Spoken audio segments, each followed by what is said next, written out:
So I'm going to start actually not talking about the future, but talking about the past.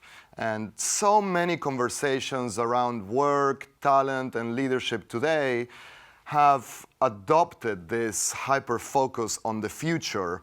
I actually, with some colleagues, was talking about a couple of weeks ago starting a series of conferences on the present of work. Just, you're not allowed to talk about the future, just because our obsession with the future is often an excuse for not dealing with current problems and even looking at things that have been going on for a long time.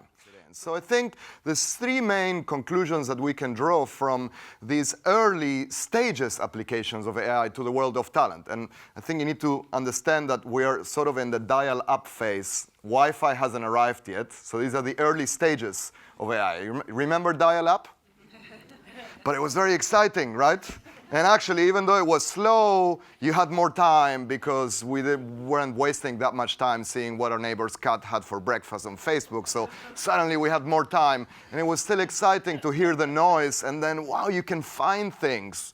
And then Google came, and actually you can find things. So we are at that early stage, dial-up mode of AI in the world of talent. But we can safely draw three broad conclusions from this early phase.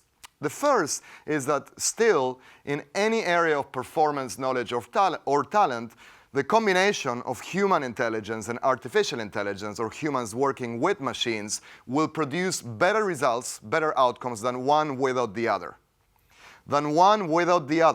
Right? So yes, AI needs us to improve on the performance, the prediction, and the judgment. And I love the pyramid of how you go from description to actual understanding. Understanding requires theories, expertise, and human intelligence. But also, humans without AI will mostly do a worse job as well.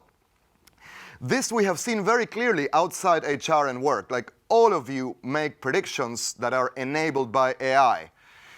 You no longer decide to improvise where to eat, where to go on vacation, what hotel to use, what's the weather like? Well, it might be sunny, rainy, or not. Who cares?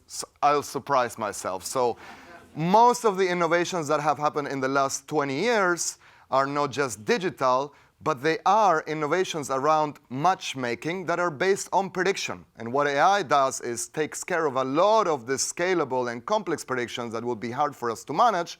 Therefore, human judgment now means to decide what to do with that prediction.